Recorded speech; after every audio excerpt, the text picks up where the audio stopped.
কৃষি বন্ধুরা, এই যে দেখুন যে জুকনি গাছ, এখানে বিভিন্ন কালারের জুকনি রয়েছে। এই যে এটা দেখতে পাচ্ছি, এটা ইয়েলো কালার,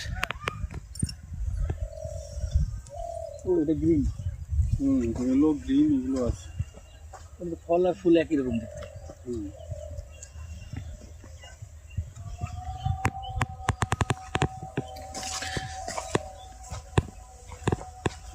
ও স্যার, ওইটার আবার পাতাটা অন্যরকম দেখেন। ওই যে ওইটা কি কবি টবি নাকি?